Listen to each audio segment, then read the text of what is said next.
What's going on, Park Hoppin? It's Odin coming back with another video, and today we've got another article here about San Antonio's SeaWorld and Six Flags theme parks, which are doing some pretty interesting things when it comes to their mask rules and vaccinations. So we'll go ahead and dive into that story. But before we do, please be sure to smash that like button and hit that subscribe and that bell to make sure you get notified every time we post a new video and go live. Jay is always, of course, going live from the various theme parks, and they're always a pretty good time. So let's go ahead and dive into this article from the San Antonio Express. As it says here, San Antonio SeaWorld Six Flags theme parks drop mask rules for vaccinated employees. So obviously this raises a couple of questions. One, why are you treating certain people almost as second-class citizens if they don't get the jab? And second, why is it that you are going to essentially ask someone to provide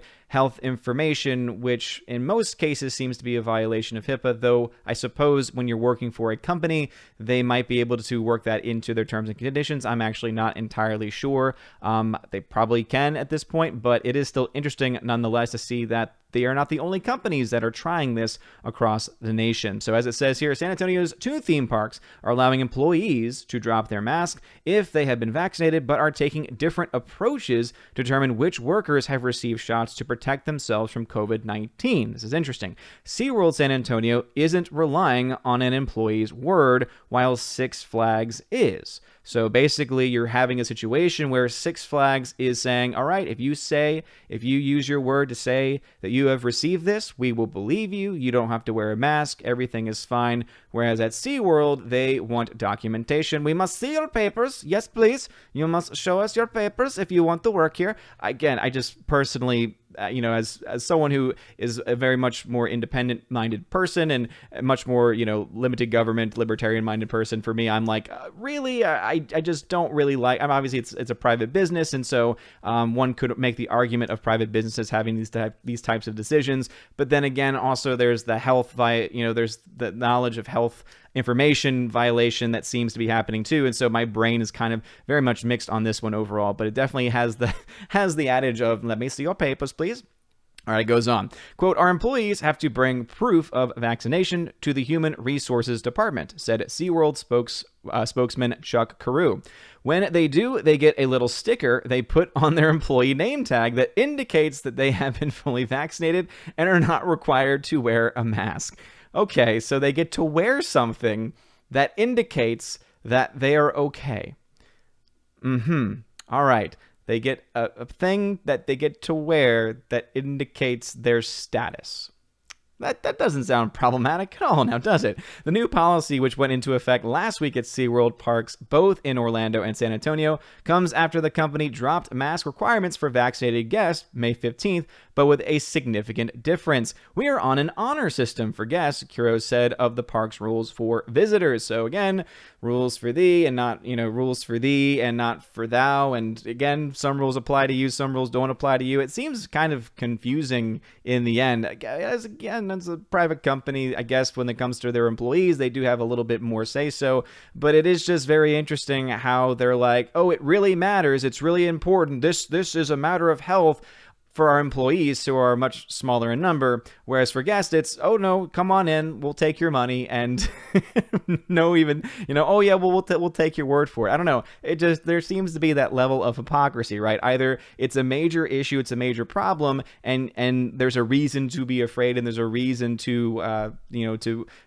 have to ask the question and have to ask for proof, or there isn't. I mean, it seems like you can't really have it both ways. Either it's an issue or it's not. And especially when you look at the numbers issue, it seems like it would be a much bigger one if you were looking at the number of people coming into your parks versus the number of people who are working. Now, again, one could say that it's because they're trying to, save themselves from possible lawsuits, right? If someone were to not receive it and allowed to work without a mask and were to spread it to someone else who is a guest, obviously that could raise the that could obviously raise a lot of questions from a legal standpoint, but I don't know. Just, it's always seemed to rub me the wrong way when companies act in this way, when they're, again, providing certain rules and stuff, especially when you're dealing with places where most of what occurs is outside, and based on the data that we even have, outside transmission, when you have distancing amongst people, is almost non-existent. It's just, again, it's something where you look to the states like, and it's interesting that this is happening in places like Texas, where they have, lifted all of their statewide mandates, and yet private companies can make these decisions for themselves. But it's just interesting how, what was the number one thing that was said as soon as Texas lifted the mandate? Oh, it's gonna be basically a catastrophe down there. It's gonna be awful. And then in the end, the numbers actually were going down. And, even Dr. Fauci, who's gotten in a lot of trouble recently for emails showing that he had certain opinions that he was not holding publicly, even he was like, yeah, I mean, the chances of this, of this leading to something really bad is highly likely. And then 2 weeks later, after he had said it would happen, he's like, I can't explain it. I don't know why this hasn't happened. I don't know why these rates haven't skyrocketed. So once again, the fact that they would make a person going to a park, a theme park, going there to have fun, wear one, and force them to wear one is already kind of weird. But even if someone is working at the park, if they are in an outside position, like let's say they're stationed in an outside place and they are still social distance, again, the stats just really aren't there. You always hear about trust the science, and yet when the science shows that this type of transmission is almost non-existent, this, again, spaced outside in an outside environment, having to have them wear masks or have to prove that they've been vaccinated, again, showing them papers, I don't know. It just seems to be a bit problematic and again, a bit hypocritical at the end of the day.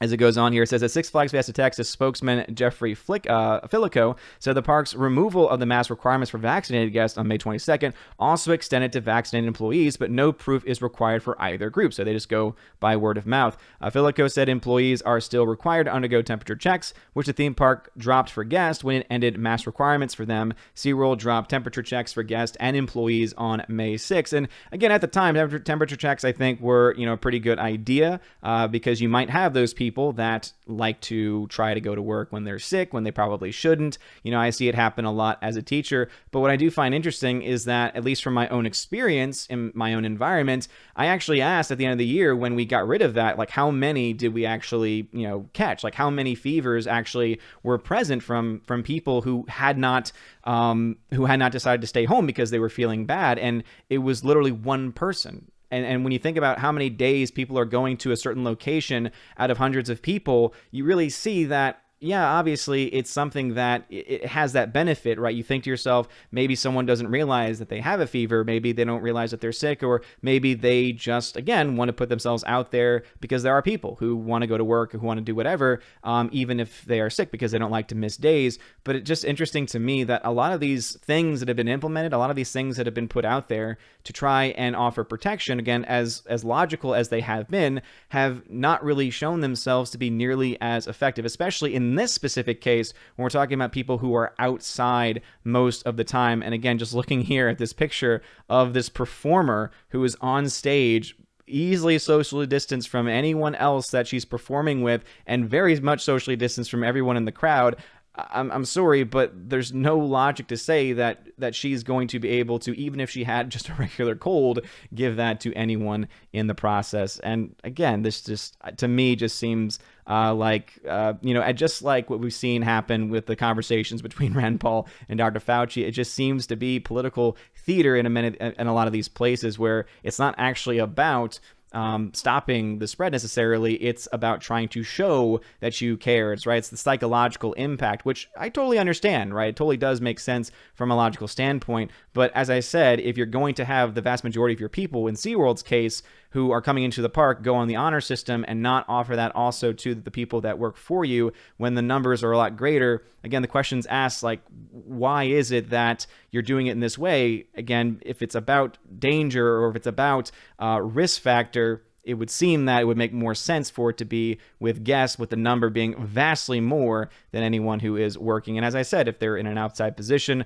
their risk of spreading anything is essentially null. Both parks dropped mask requirements, social distancing on rides and at shows for visitors after federal health officials said people who are fully vaccinated could stop wearing face masks in most places outdoors or indoors. And as we've seen constantly, right, CDC is always just a bit behind, right? Even though there are studies and research that show certain things, it takes them a little bit longer before they're able to implement these various policies. And also a lot of times it's guidelines, which means that the states can either choose to follow said guidelines, enforce them, they can can obviously do a lot more than that as well. There's still a lot of places that I know of that are doing still 6 feet with masks, even though, even for people who are vaccinated, even though the CDC now says it's 3 feet for 10 minutes or longer where you're at risk without a mask or without a vaccination. And so, again, it's constantly changing, and that's something that we should not be surprised by, including also when it comes to these various theme parks. But what are y'all's thoughts about this? Obviously, this is still very much a controversial subject and a controversial issue, so please let us know your thoughts about this in the comment section below. Are you kind of as irked as I am, where, again, you seem to have this double standard being played in these different places, and also, again, theme parks in general being outside locations, or mostly outside locations? I just don't quite understand it, especially with the various studies that have come out and the various guidance that we've even gotten from the CDC about these various things. And also, what are your thoughts about, especially when it comes to SeaWorld, asking for their employees to prove that they are vaccinated? So I guess that it means that they won't allow them to work. They won't allow them to work without a mask necessarily, unless they can prove it. I don't know. Seems a bit odd to me. And if I was someone who was working outside for long hours of the day in the heat, having to wear a mask, we've already seen that this can have a detrimental impact on people. For instance, up in Washington, Oregon, where there was a high school runner who had to run a race. Obviously, very different scenario there, doing a lot more work. But again, I can only imagine sitting in the hot sun or working in the heat for a long period of time, especially if you're in Texas, and having to also have some of the oxygen restricted because of a mask. I don't know. Seems like it caused some problems there too. So guess they have to weigh those things, and they have. So let me know that didn't make any sense. Let us know your thoughts about all of this in the comment section below. If you like this video, smash that like button, hit that subscribe. It really does mean a lot. You guys are all amazing and beautiful people. Hope you all have a wonderful day. And as always, God bless.